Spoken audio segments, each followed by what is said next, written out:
Tout savoir ce soir sur le cancer de la prostate, tout ce que vous êtes en droit de savoir. On reçoit ce soir avec énormément de plaisir, encore une fois, professeur Didier Kouko, Judith Koulibaly.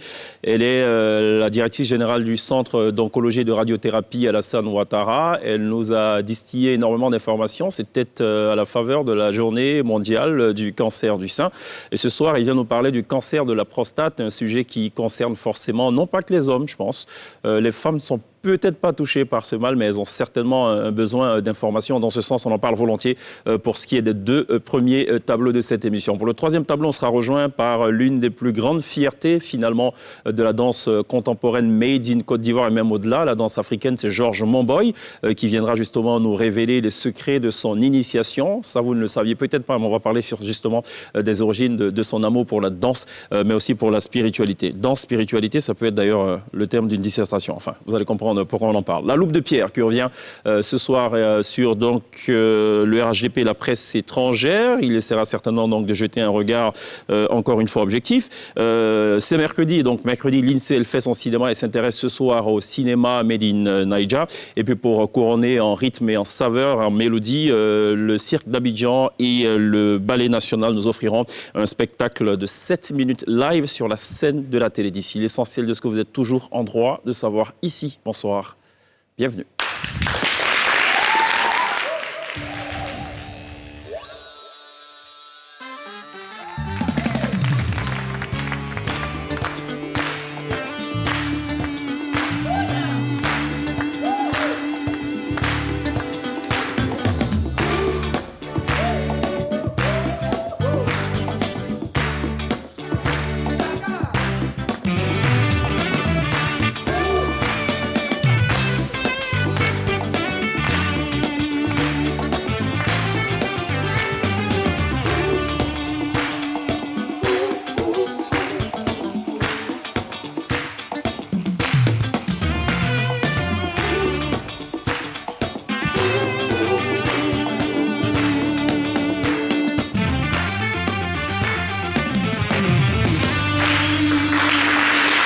Toujours très bien de nous rejoindre dans la télé d'ici du lundi au vendredi dès 18h40 sur NCI, la nouvelle chaîne ivoirienne, pour aborder des questions qui vous intéressent forcément. Ce soir, on va parler du cancer de la prostate et non pas de la prostate. Professeur, bienvenue.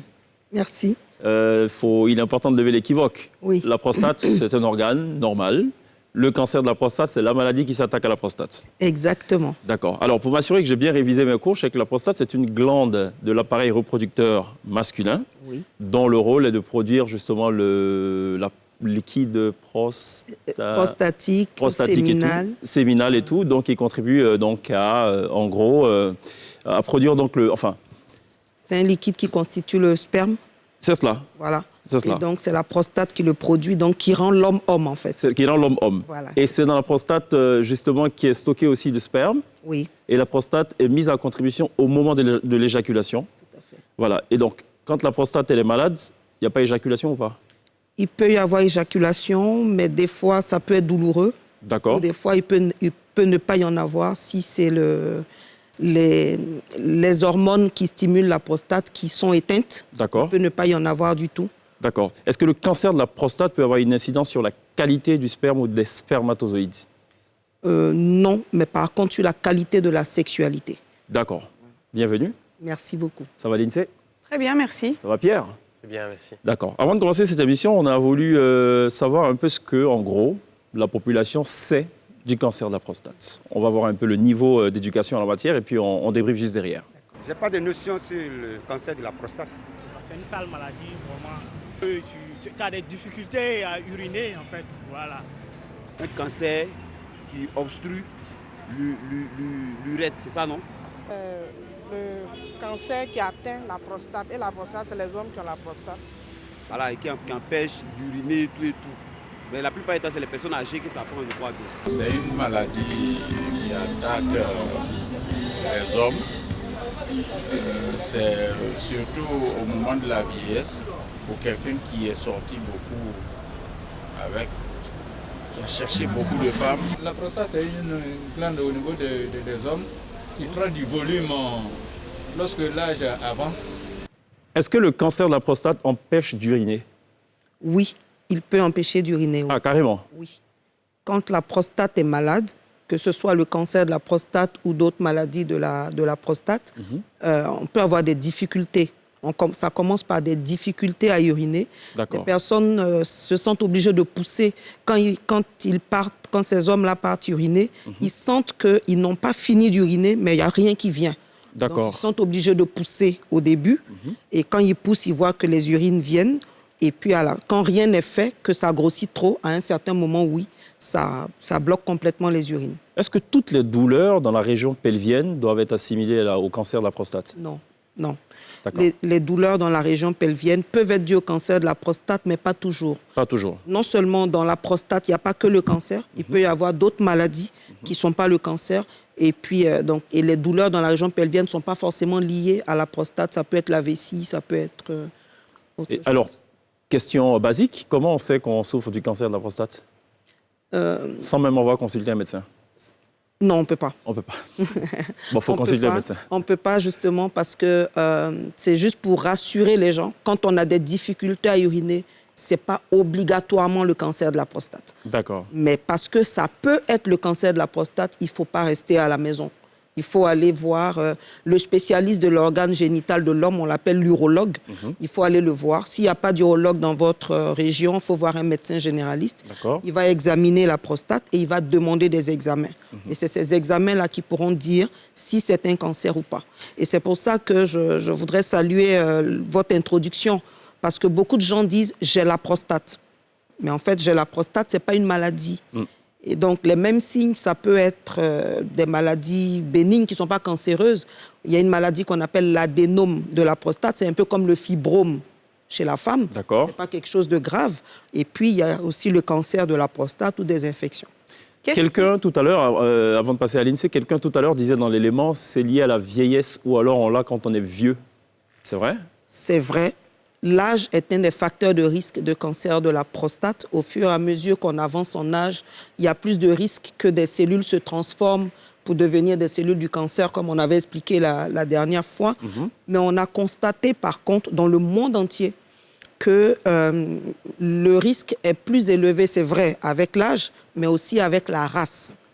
Donc, les personnes noires, africaines, caribéennes, ont plus de risques de faire un cancer de la prostate que les caucasiens, les personnes à peau blanche. La science n'a pas trouvé d'explication claire à cela. Est-ce que c'est dû à l'alimentation? On a l'impression que dans les gènes des Africains, il y a quelque chose qui fait qu'ils sont plus exposés au cancer de la prostate, mais qui n'a pas encore été trouvé. Et c'est la raison pour laquelle, là où dans d'autres pays, on demande de commencer à faire ces contrôles à 50 ans, en Afrique, c'est un peu plus tôt. À partir de 40 ans, il faut commencer à faire ces contrôles. Alors là, on est exposé au cancer de la prostate à partir de quel âge, en général?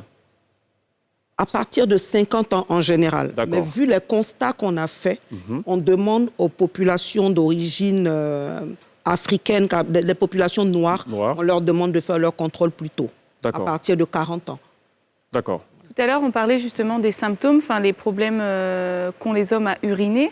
Est-ce qu'il existe d'autres symptômes pour identifier le cancer de la prostate? Oui, il existe d'autres symptômes. Vous savez, en fait, la prostate, elle est en dessous de la vessie. C'est vrai qu'on voit ça sur les images que vous avez.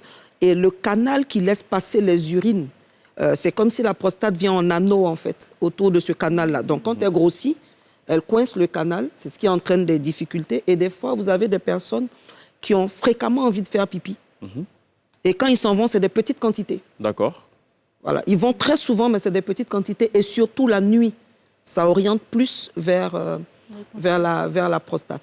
Après, quand rien n'est fait, on peut avoir d'autres signes, c'est-à-dire la présence de sang dans les urines. Donc ça aussi, c'est des signes qui doivent pouvoir alerter. Vous avez parlé chez Kivan des douleurs. Ça arrive, mais dans le cancer de la prostate, quand il y a une douleur, ça veut dire que des choses commencent à être un peu avancées, en fait. Voilà. Et après, quand rien n'est fait, il y a ce qu'on appelle la rétention d'urine. Là, c'est vraiment quelqu'un qui a envie d'uriner, qui ne peut pas du tout, donc il a mal. Comment ça se passe dans ces cas-là? On met une sonde, en fait. Voyez, voilà. Voyez, là, on voit la prostate et on voit le canal qui passe au milieu. Donc, on est obligé de mettre une sonde. Voilà, et qui permet aux urines de passer. Dès que vous mettez la sonde, la personne est soulagée, mais vraiment, C'est instantané. Et après, quand quelqu'un a une rétention d'urine, on cherche toujours après pourquoi. Et quand le cancer, des fois, se dissémine, souvent le cancer des os, il se dissémine en priorité, le cancer de la prostate, pardon, il se dissémine en priorité dans les os. Donc, vous avez des fois des personnes qui ne sentent rien au niveau de la prostate. Et au niveau des os, des douleurs des os. Et quand on fait des examens, on voit des signes. On dirait qu'il y a un cancer dans les os.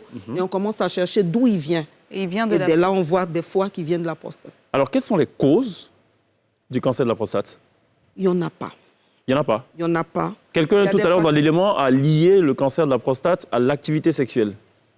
Beaucoup de gens ont évoqué la possibilité que d'avoir de fréquentes éjaculations protègent la prostate du cancer. Ce n'est pas prouvé. Ce n'est pas prouvé. Et l'inverse, est-ce que le fait d'avoir peu d'activité sexuelle... Ce n'est pas prouvé non plus. Ce n'est pas prouvé non plus, mais il y a des facteurs de risque, en fait. Comme je disais la dernière fois, la cause, quand on dit que quelque chose est la cause d'une maladie, ça veut dire quand vous l'avez, vous allez forcément faire la maladie un jour. Cela. Voilà, on ne sait pas, il n'y a pas d'éléments aujourd'hui qui transforment les gènes. Par contre, il y a des situations, quand vous les avez, sur 100 personnes qui les ont, vous pouvez avoir 80 personnes qui vont faire un cancer de la prostate. Et sur 100 personnes qui ne les ont pas, vous avez 20 personnes qui vont faire le cancer de la prostate. C'est pour ça qu'on parle de facteurs de risque. Et là, il y a l'âge, il y a la race, comme je disais tout à l'heure. Il y a également certains éléments de l'alimentation. Quand c'est trop gras, quand on mange trop de charcuterie, par exemple. Trop salé, trop sucré. Voilà. Et il y a l'obésité qui est un facteur de risque également. Et puis, il y a des prédispositions génétiques. Justement, on allait poser la question. Voilà. Est-ce qu'il y a des personnes qui sont prédisposées au-delà des races? Vous l'avez dit tout à l'heure, les personnes noires sont plus prédisposées comparées aux personnes caucasiennes. À l'intérieur des populations noires, est-ce qu'il y a des personnes qui sont prédisposées naturellement? Oui. Quand dans une famille, il y a une personne qui a fait un cancer de la prostate, il faut se surveiller. Attention, je ne suis pas en train d'emmener les gens dans l'angoisse. Je dis qu'il faut se surveiller. On n'a pas le droit de dire je ne vais pas faire mes contrôles. Quand il commence à avoir 2 ou 3 personnes dans une famille qui font un cancer de la prostate, il faut être rigoureux sur ces surveillances. Et puis, des fois, il y a des gènes qui, eux, prédisposent au cancer du sein, de la prostate et de l'ovaire dans la même famille. Donc, quand on voit dans une famille qu'il y a quelqu'un qui a eu un cancer du sein, quelqu'un qui a un cancer de la prostate, en ce moment, vous savez, la dernière fois, je disais, il y a les cancers héréditaires. C'est seulement 10 personnes sur 100. Et puis, il y a les cancers familiaux où on peut être exposé aux mêmes facteurs de risque. Mais quand on voit dans une famille qu'il y a quelqu'un qui a eu un cancer du sein, quelqu'un qui a eu un cancer de l'ovaire, quelqu'un qui a eu un cancer de la prostate, là, on se dit, attention, il y a peut-être le gène de cancer héréditaire. Donc, il y a des examens à faire. Et si on les voit, on prend les dispositions. On va marquer une pause. On va revenir tout à l'heure, juste après la pub, sur notamment les moyens, s'il en existe, de prévenir le cancer de la prostate et aussi de bien d'autres sujets avec l'INSEE et Pierre. On marque une pause. Il y a la pub. On revient dans quelques instants.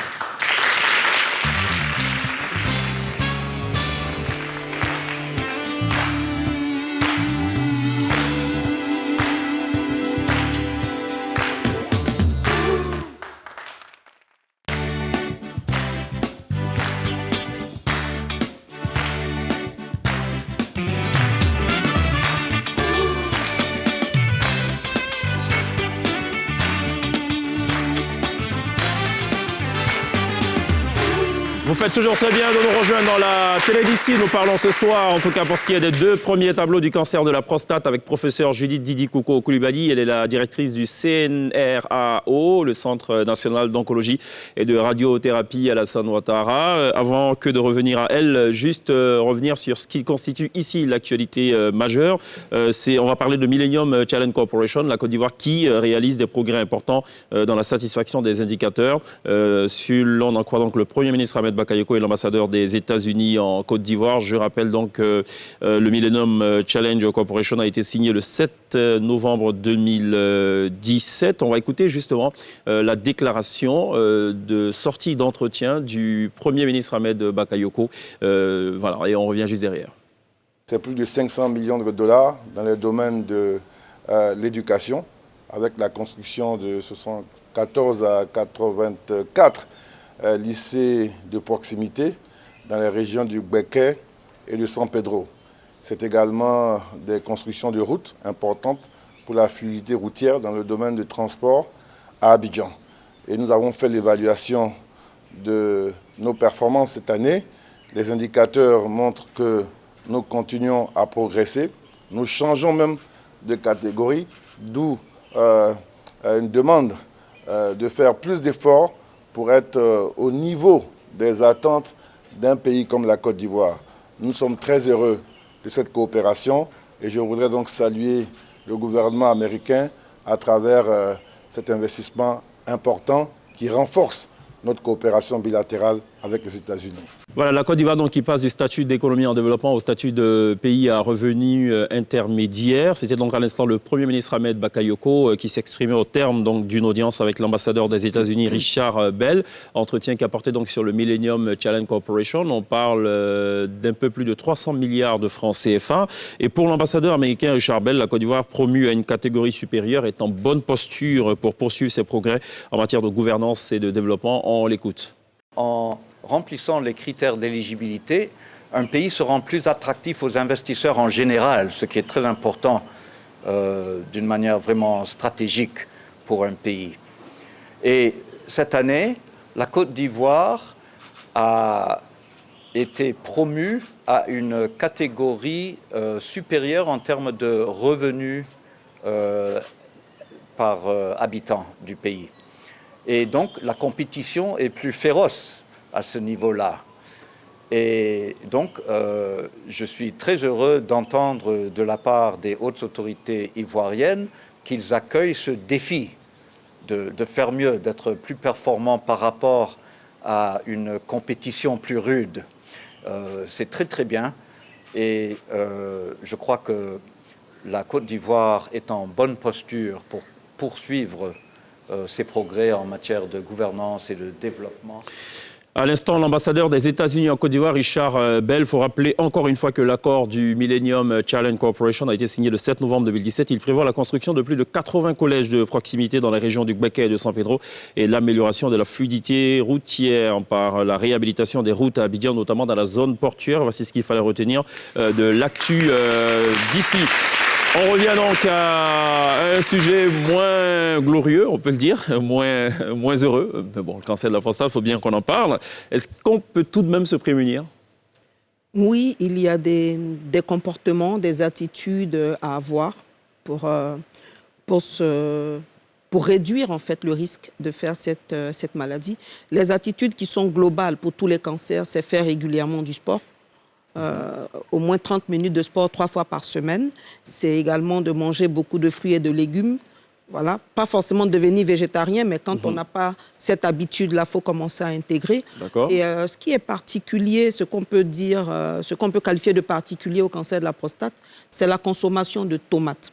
Ça a été prouvé en fait que consommer beaucoup de tomates, pour ceux, par exemple, il y a une étude aux États-Unis, des personnes qui consommaient de la tomate 10 fois par semaine, par exemple, avaient moins de risques de faire un cancer de la prostate que ceux qui consommaient de la tomate seulement 2 fois par semaine. La tomate sous toutes ses formes ou la tomate fraîche? La tomate crue et puis également la tomate cuite. Mais bon, il faut faire attention parce que nous on surcuit la nourriture. C'est cela, absolument. En tuant toutes les valeurs nutritives. Ça se dit comme ça, voilà. Ouais. Mais des fois, la purée de tomate, le coulis de tomate, c'est des choses qui ont vraiment un effet sur la... Voilà. On a entendu parler également du gingembre, on entend parler de beaucoup de choses qui tuent, qui détruisent les cellules du cancer. Mais comme toute chose, il faut savoir accorder les différents éléments. Il ne faut pas prendre que ça en disant ça va traiter la maladie. Voilà. Il faut rajouter pour ceux qui ont le cancer, rajouter ces éléments au traitement. Et ceux qui veulent être en bonne santé, pour la prostate, je peux vous le dire, la tomate, oui, aide à prévenir... Vous parlez de traitement, ça veut dire qu'on peut en guérir? Oui. Ah, on en guérit? Oui, on guérit. C'est la bonne nouvelle, finalement. Oui, le cancer de la prostate, quand il est découvert tôt, on peut en guérir. Vous savez, aujourd'hui, déjà, il faut savoir que c'est une maladie qui évolue très lentement, des fois sans signe.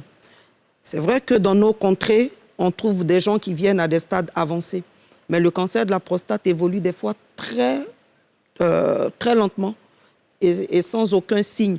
Il y a beaucoup de gens, en fait, en médecine, dans la recherche, quand des gens font des autopsies, ils voient que beaucoup de gens, malheureusement, décédés, mais quand on regarde, ils avaient des cancers de la prostate, ils n'ont jamais fait de maladie, ils sont partis d'autres choses. Voilà. Mais lorsqu'on voit la maladie, il y a des moments où, quand la maladie est vue très tôt, dans certaines situations, on ne traite même pas.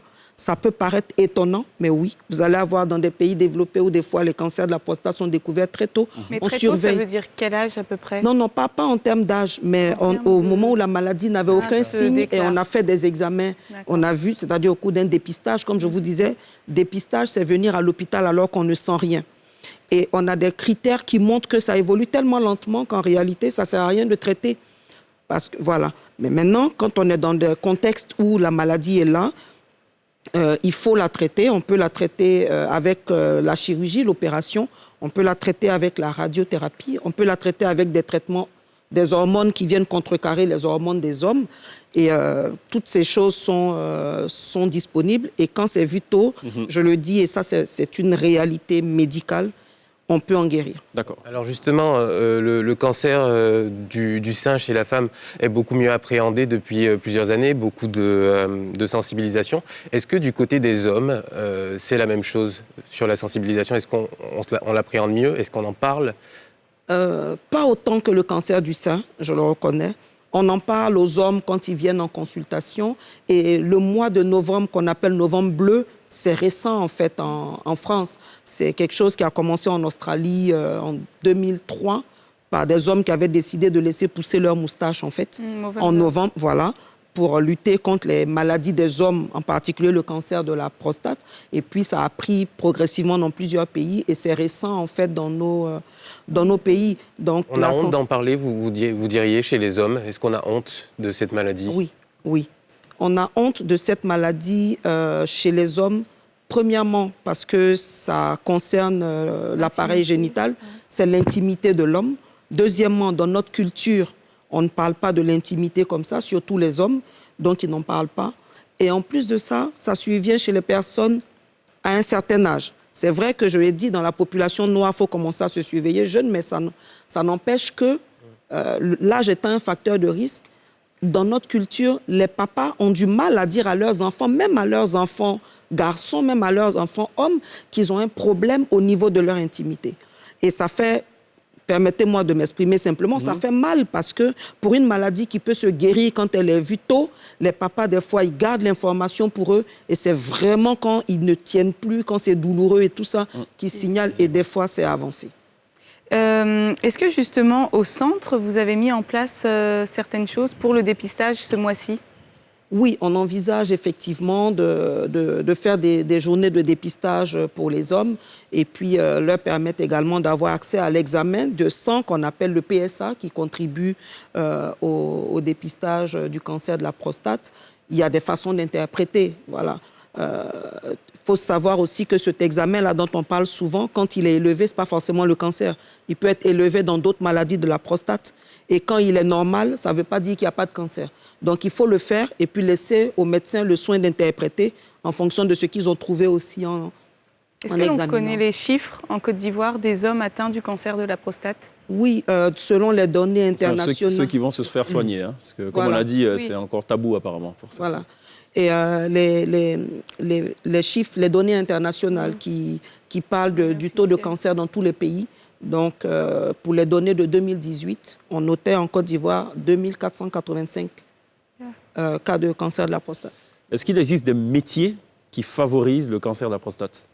Je dirais non, sauf quand on est exposé des fois à des produits phytosanitaires. Donc, les personnes qui sont exposées à des produits phytosanitaires sans se protéger, il est démontré dans la science que le risque de cancer de la prostate chez eux peut être plus élevé que dans la population en général. Alors, on en guérit, mais est-ce qu'on peut garder des séquelles d'un cancer de la prostate?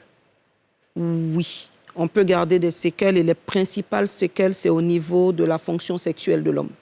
Et c'est ça aussi qui fait que beaucoup de gens ne veulent pas venir. La fonction érectile? Érectile. D'accord. La fonction érectile. Et c'est ce qui fait aussi que beaucoup de personnes, même quand on parle de dépistage, ne veulent pas venir parce qu'ils se disent si on voit, voilà. C'est vrai que les personnes ont cette appréhension-là, des fois à l'excès. Des fois à l'excès, c'est mieux de venir pour se faire expliquer ça et de savoir aussi que de la même manière que la cancérologie se développe, il y a des traitements qui entraînent en fait, qui réduisent ce genre de complications. Vous voyez par exemple aujourd'hui, les nouvelles techniques de radiothérapie commence à remplacer la chirurgie dans les cancers de la prostate. Et donc, avec moins d'effets sur la fonction érectile que la chirurgie, et avec la même efficacité. Excusez-moi, c'est-à-dire que, par exemple, un patient qui est atteint du cancer de la prostate ne pourra plus avoir d'activité sexuelle, ou ce sera difficile? Ça peut être difficile, comme ça peut être complètement disparaître, si je peux m'exprimer ainsi. Et est-ce que ça a aussi une incidence sur la fertilité? Oui, ça a une incidence sur la fertilité. Parce que, vous savez, quand on opère, c'est plutôt les nerfs érectiles qui peuvent être exposés. Quand on fait de la radiothérapie aussi, mais c'est plus ou moins réversible. C'est pour ça qu'il y a moins d'effets secondaires à ce niveau-là. Mais quand on ne fait ni l'un ni l'autre et qu'on donne le traitement des hormones, en fait, elles font carrément leur rôle, c'est d'éteindre ce qui nourrit la prostate, en fait. C'est d'éteindre ce qui nourrit les cellules. Or, en les éteignant, on éteint aussi ce qui fait la fonction sexuelle de l'homme. Donc, quand on commence ces hormones-là, que ce soit en comprimé ou en injection, on a des signes un peu comme quand la femme est ménopausée. Donc, les hommes commencent à avoir des bouffées de chaleur. Certains peuvent avoir la poitrine qui augmente comme s'ils ont des seins, peut-être pas le même volume que la dame, que les femmes. Et puis, la fonction érectile devient difficile à maintenir. Alors, pour se prémunir, vous avez dit qu'il faut faire du sport. Idéalement, 30 minutes de sport 3 fois par semaine. Il faut consommer beaucoup de légumes, notamment la tomate. Oui. Est-ce qu'il y a des aliments qu'il faut éviter? Pour la prostate particulièrement, non. Mais il faut faire attention à tout ce qui est gras, tout ce qui est viande rouge. Je dis de faire attention, mais ce n'est pas interdit. Vous savez, généralement, on recommande que quand on veut manger, d'abord beaucoup de fruits et légumes, et quand on veut manger des protéines, il faut privilégier le poisson à la viande. Et quand on veut manger de la viande, tant qu'on peut, il faut privilégier la viande blanche à la viande rouge. Mais rien n'est interdit, on parle de privilégier. Il faut de la modération en toute chose. Voilà, d'accord, on va modérer un peu les échanges. Il ne faut pas passer donc à une vitesse supérieure. On va parler politique. Ça n'a rien à voir avec le cancer. D'accord. Quoique pour certains observateurs, souvent, la politique, c'est un peu le cancer de la société. Bon, c'est pas moi qui le dis. Jingle, la loupe de Pierre. Alors, ça parle de RHDP et de presse étrangère. Qu'est-ce qui ne va pas, Pierre? Alors, avant de parler de ça, puisqu'on va parler du rôle de la presse aujourd'hui, je pense qu'on peut commencer par parler de ce qui s'est passé hier à Mbato. Selon le bilan officiel, 3 morts et 26 blessés. Je pense que l'ensemble de l'équipe se joint à moi pour porter nos condoléances aux familles des victimes. Ce qui se passe n'a absolument pas de sens, d'autant plus que ce n'est pas la première localité qui doit y faire face. Donc, on espère que les choses vont très rapidement rentrer dans l'ordre. Alors, c'est bien de dire 3 morts et non 30 morts, parce qu'on a lu... oui, voilà, il y a beaucoup d'informations qui circulent, mais le bilan officiel, en tout cas, donne 3 morts et 26 blessés. Donc le 8 novembre, contre toute attente, un communiqué signé du directeur exécutif du RHDP, Adama Bictogo, est publié, et il est fait par voie de presse. Alors de quoi il parle ce communiqué? Eh bien, il parle tout simplement du traitement médiatique de l'élection présidentielle en Côte d'Ivoire, mais aussi de son après par la presse étrangère en particulier. Alors en résumé, ce qui se dit, c'est que l'élection présidentielle a bénéficié d'une grande couverture qui montre la volonté de transparence du gouvernement. Jusque-là, on est d'accord, tout va bien. Alors, mais depuis l'annonce des résultats de l'élection présidentielle provisoire par la CEI, je cite, certains médias internationaux font preuve de manière flagrante d'un traitement déséquilibré et partiel de l'actualité politique ivoirienne au mépris des règles d'éthique et de déontologie.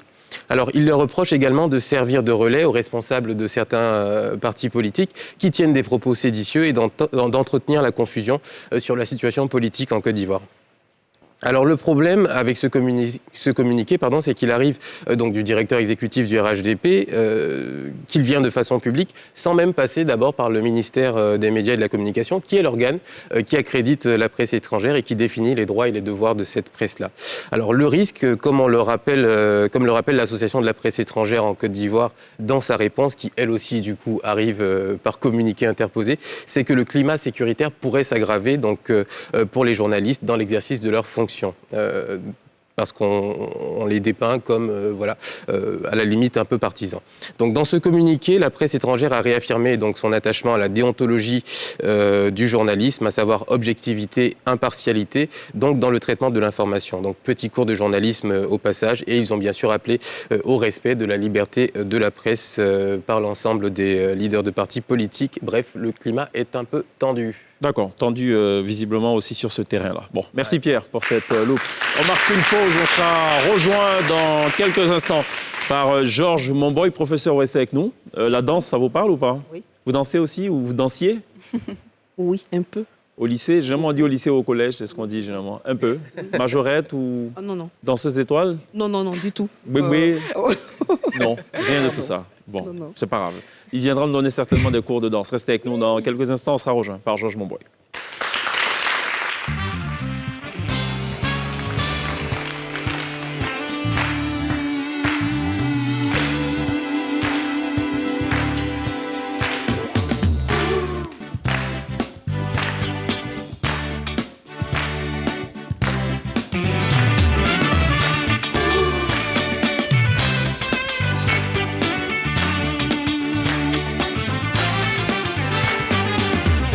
Vous faites toujours très bien de nous rejoindre dans la télé d'ici sur NCI pour Télévivre la Côte d'Ivoire dans tout ce qu'elle compte. On a parlé de cancer, on continuera évidemment d'en parler encore jusqu'à la fin de cette émission. On va surtout parler durant cette avant-dernière partie de la télé d'ici.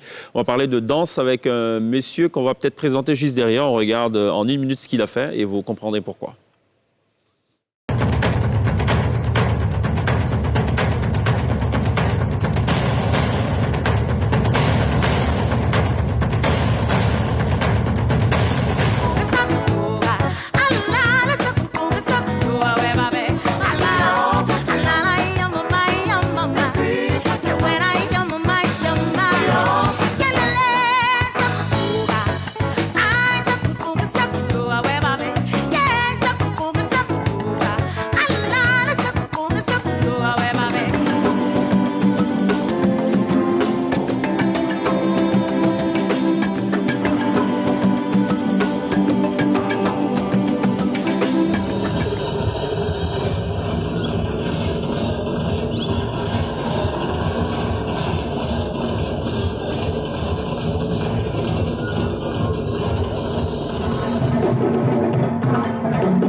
C'était en tout cas un aperçu de l'immense talent de celui qu'on a beaucoup de plaisir à recevoir maintenant. C'est Georges Monboy, danseur, chorégraphe, directeur artistique, concepteur, créateur. Bonsoir, bienvenue. Bonsoir, merci. Comment va? Je vais très bien. Je vais juste vous poser la question de savoir qu'est-ce qui répond, qu'est-ce qui justifie ce look? Donc on a toujours un col surélevé, avec un bonnet sur la tête et un blazer avec toujours des pointillés ou enfin des signes très distinctifs. Pourquoi? Ça sort d'où? C'est à la fois le symbole de la vie. La vie est à la fois composée de contradictions, de revendications et d'élégance. D'accord. Contradiction, élégance, revendication. Bon, donc ce qui se fait en ce moment, c'est bon alors, des gens qui contestent le mandat du président. Non, on va pas là. Bon, allez, allez, on oublie. Georges Monboy, alors je rappelle un peu pour la petite histoire. Vous êtes de l'ethnie Djiwo, c'est bien cela. On est dans la région de Kouibli, dans l'ouest de la Côte d'Ivoire. Et dans cette région, la particularité, c'est que le savoir se transmet de père en fils. Et votre famille, qui est l'une des familles les plus importantes de cette région, détient justement des secrets, notamment des secrets liés donc au masque Gla. Et votre père, votre géniteur, vous choisit pour être donc son héritier. Et cette transmission de savoir va se faire dans une forêt sacrée.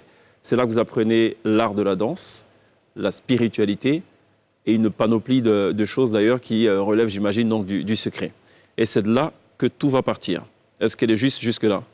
Très juste. D'accord. On est spécialement à Bangolo, dans le village de Tabli, donc l'ethnie Djiwo. C'est cela. Et moi, je suis né à Kouibli, dans le village maternel de mon père. D'accord. Voilà. Qu'est-ce qui vous y apprend? On peut percer le mystère maintenant ou pas?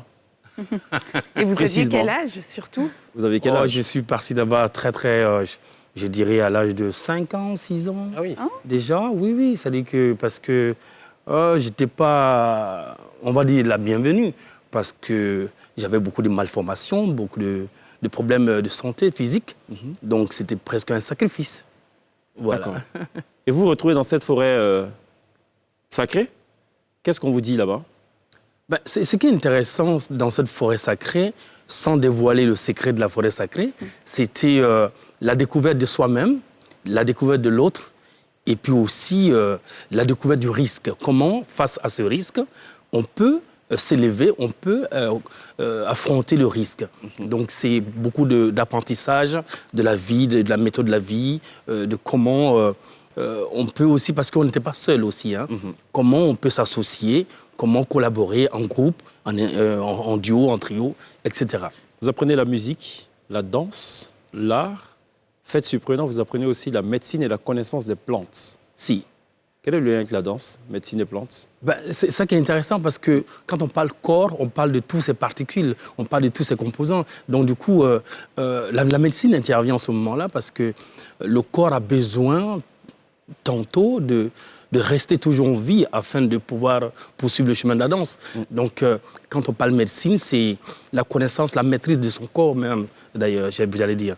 Donc, la musique, la danse, oui, ça a été vraiment un moteur. Et vous êtes surtout révélé en 2004, c'est bien cela? Oui. Alors, ma question, elle est de savoir pourquoi vous choisissez la danse fusion, qui est en fait une sorte de danse qui est au confluent de la tradition africaine et de la de la danse contemporaine. Pourquoi ne pas faire plutôt le choix délibéré de la danse africaine tout court ou de la danse contemporaine? Vous faites plutôt une sorte de fusion. C'est quoi le but visé derrière? Ou c'est encore un symbole de contestation ou de, je sais pas, contemplation?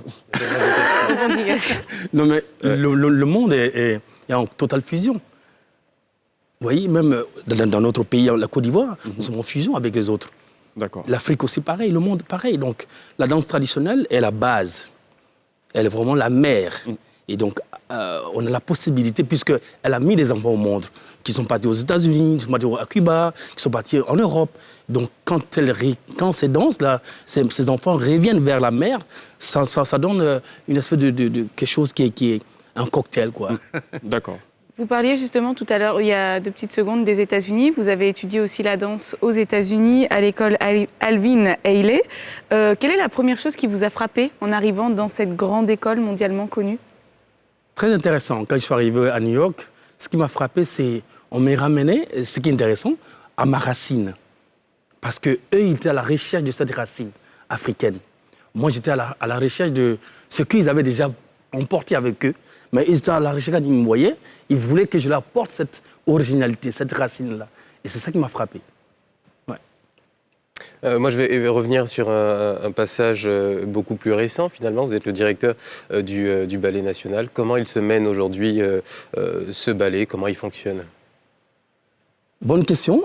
Je pense que le ballet a besoin vraiment d'une structure complètement indépendante. C'est-à-dire qu'il faut qu'il y ait un décret qui soit voté par le gouvernement, de sorte que le ballet se détache complètement, de manière autonome, pour qu'il puisse être efficace. Pourquoi? Qu'est-ce qui pose problème en ce moment? Pourquoi ça ne marche pas C'est-à-dire que j'ai l'impression de mendier. Ok. En tant que Donc directeur. pour vous, il faudrait en fait une entité autonome avec un budget clair et net. Et vous fonctionnez normalement et tout. Je n'ai pas allé toujours taper la porte pour m'asseoir, attendre comme un mendiant. Non, je n'ai pas envie. Vous avez quoi comme sentiment? Que la culture est un peu délaissée? Oui, la culture, bon, en général, je pense, si on prend de la généralité, oui, un peu. Mais si on prend de manière particulière, c'est-à-dire que je dirais que la musique s'en sort très bien. Mais la danse a beaucoup de mal. Et c'est pour cela que je fais un retour au pays. Mais la dernière fois, quand j'ai échangé rapidement avec le président de la République, il m'a dit de rester, qu'il me donnera les moyens afin de pouvoir vraiment faire mon métier. Il vous regarde en ce moment là, à travers cette caméra. Vous pouvez lui passer un petit message? Oui. Bon, je me suis le président. Donc, après la prestation à EBMP, vous m'avez parlé dans les oreilles, vous m'avez dit, Georges, reste en Côte d'Ivoire, je vais te donner les moyens pour travailler. Je suis en attente et je sais que vous êtes un homme de parole et vous le ferez. Bon, allez, message passé. Elle était problématique d'ailleurs, cette prestation à EBMP pour vous d'ailleurs. Il me semble que vous avez été prévenu quelques mois avant, mais que vous n'avez pas pu faire de répétition. Vous avez fait les répétitions seulement 4 jours avant le début. Est-ce que c'est possible de travailler dans ces conditions-là et de donner le meilleur de soi-même? En fait, c'est-à-dire que ce qui m'a vraiment poussé, j'avais présenté un super beau projet que j'ai préparé pendant 4 mois avec des visuels incroyables. Et là, on se retrouve à monter un truc en 4 jours. Et ce qui a été possible, c'est l'encouragement de tous les chorégraphes et tous les danseurs parce que nous avons créé une fédération. Et c'est ça qui a rendu possible ça. C'est vraiment, j'allais dire, la collaboration, la solidarité entre les danseurs et les chorégraphes de Côte d'Ivoire qui sont au sein de la Fédération ivoirienne de danse. D'accord. Alors, je rappelle que vous avez quand même travaillé sur la Coupe du Monde 2006 de football en Allemagne, sur la Coupe d'Afrique, la Coupe du Monde 2010 en Afrique du Sud, sur les JO de Tokyo, de Londres, autant pour moi. Vous êtes également sur les Jeux de la francophonie en Côte d'Ivoire, donc beaucoup d'événements. Vous comptez pas mal d'amis à travers le monde, dites-vous, dans votre biographie. Céline Dion, Usher, Youssou N'Dour, Baaba Maal, pour ne citer que ceux-là. La Côte d'Ivoire a connu de grands ensembles à l'époque. Côté bas avec Feu Koli, avec notamment Rose-Marie Guiraud. Et puis après, il y a eu comme une sorte de rupture totale. On n'a plus vu de danseurs. Et puis avec vous, le ballet renaît, avec aussi cette jeune génération qu'on voit à travers notamment des clips et tout. Est-ce que vous pensez on repart finalement sur de nouvelles bases, mais des bases un peu plus solides cette fois? Oui, je pense qu'on est en train de revendiquer une base solide. Elle n'est pas encore bien installée, mais je pense que le chemin est ouvert. Oui, il y a une oreille qui nous écoute au ministère, dont la nouvelle ministre, qui nous écoute beaucoup. Et cette génération aussi est motivée d'apprendre.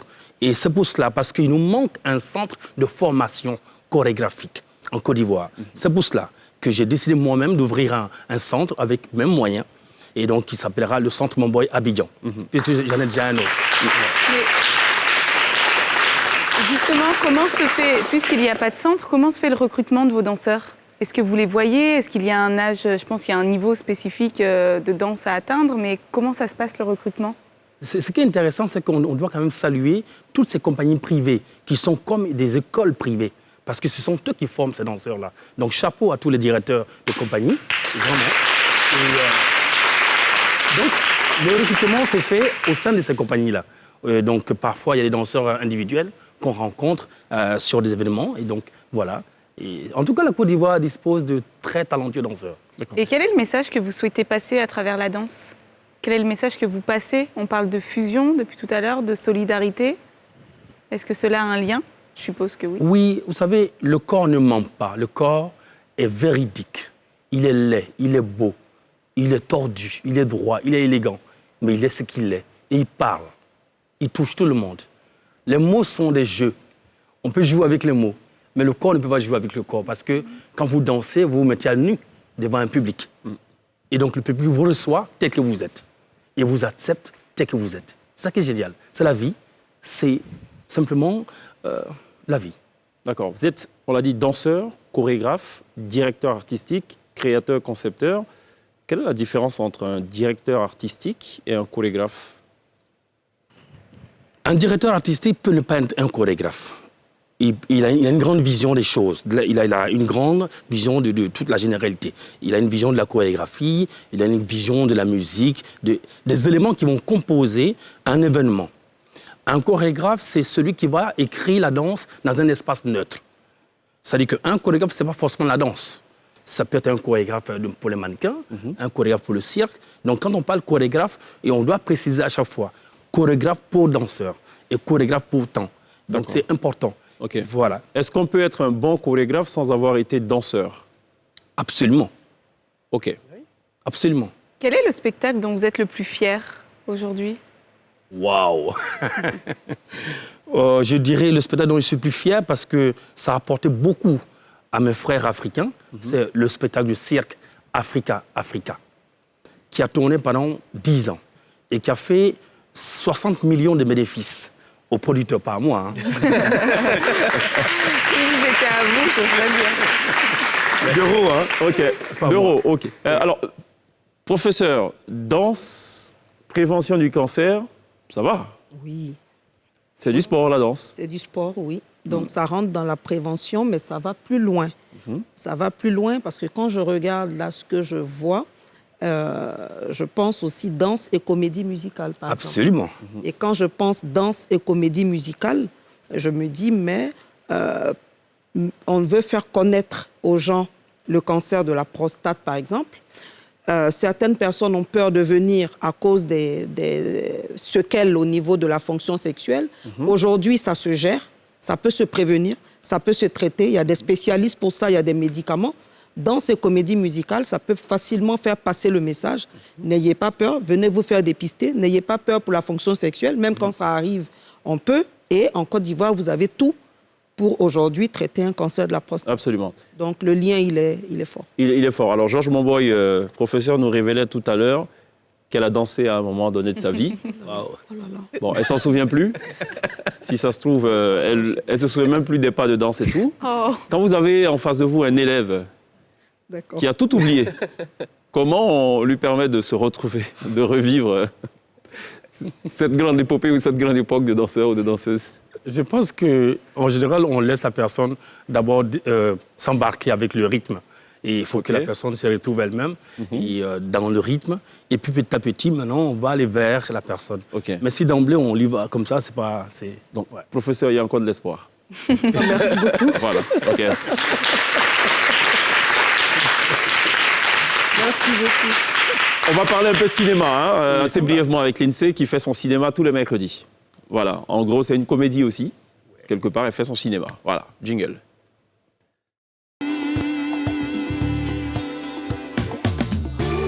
Et aujourd'hui, je vous parle du film La Convocation qui nous vient tout droit du Nigeria, inspiré de faits réels. C'est une jeune étudiante qui s'attaque à l'institution universitaire du pays en dénonçant un professeur qui l'a violée, un professeur dont tout le monde respecte son travail. On regarde les images. Donc voilà, c'est un film dont tout le monde parle en ce moment. Le personnage principal donc, tente de dénoncer ce viol. Elle va devoir faire face aux mensonges donc, du professeur, des jugements de la part de ses camarades, des doutes aussi de l'institution universitaire. Et c'est ça le problème. La parole de la jeune étudiante pèserait-elle moins que celle du professeur? Sous quel prétexte? Sous quelle justification? Le professeur, sous couvert de son métier, aurait-il tous les droits? Faut-il séparer l'homme de son métier? Et la réponse est bien évidemment oui. Le film dénonce le harcèlement scolaire et le harcèlement sexuel dans son ensemble, qui est parfois un petit peu tabou dans nos sociétés, avec un professeur qui a limite tous les droits. Le film est disponible sur Netflix. Et côté acteur, on va retrouver Réré Boul aussi, qui vient tout droit de chez nous. Et le film donc est à voir et à revoir. Merci Lindsay pour cet update cinématographique. Donc, vous parliez donc du film La Convocation, qui est un film nigérian. Professeur, est-ce qu'on peut contracter le cancer de la prostate à partir d'une MST? Non. Non, non. Ok. Non. C'est formel, c'est clair. Oui. C'est précis. Allons à la pub.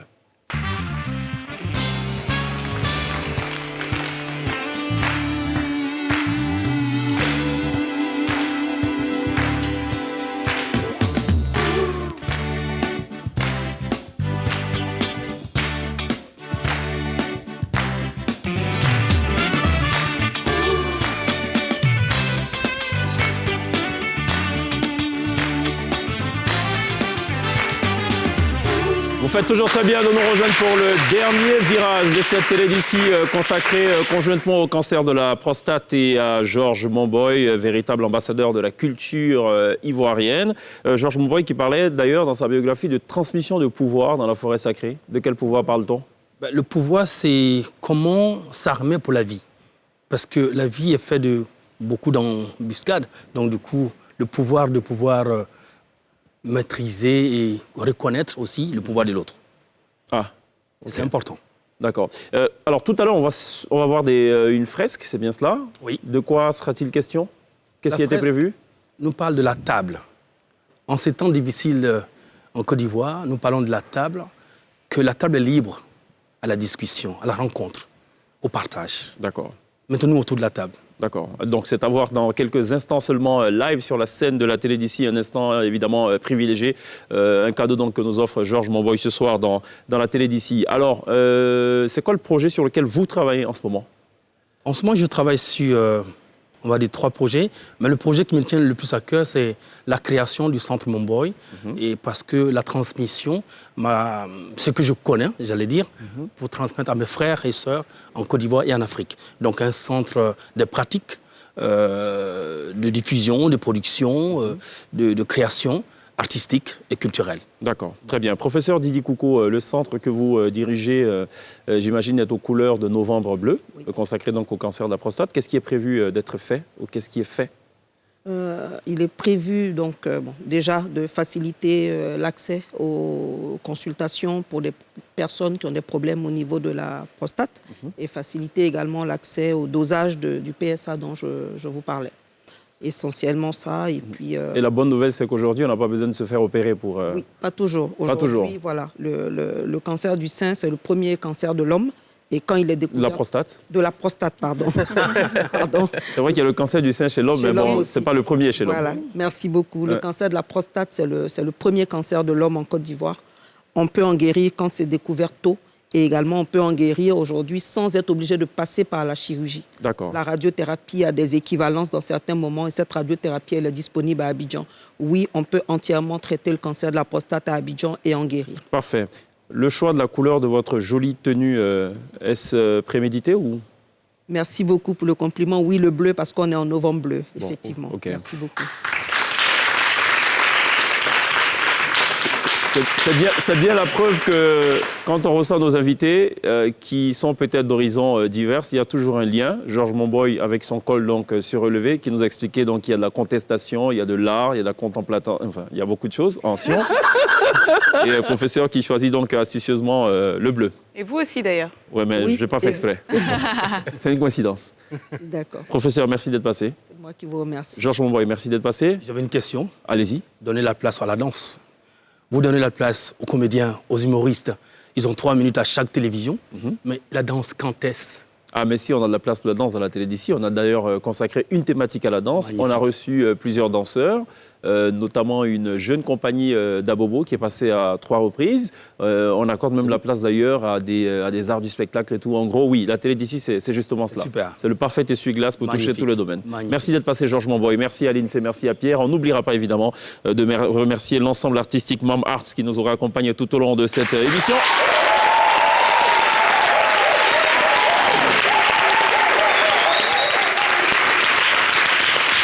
À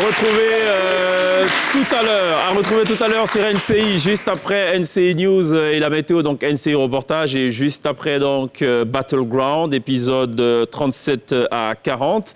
Voilà ce qu'il fallait surtout retenir. On vous laisse en compagnie du Ballet National et du Cirque d'Abidjan sous la houlette de monsieur Georges Monboy. On se retrouve demain. D'ici là, take care.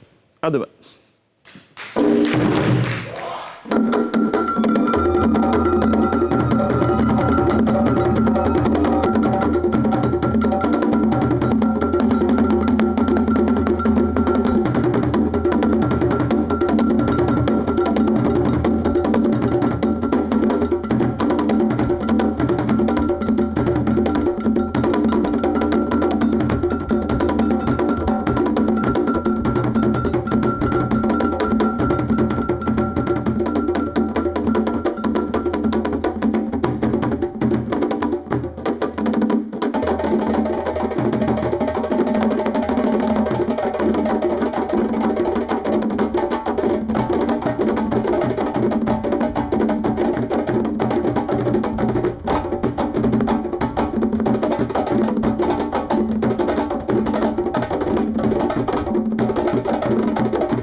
Monsieur Georges Mamboy et sa troupe, merci d'applaudir. Bravo. Very, very good job.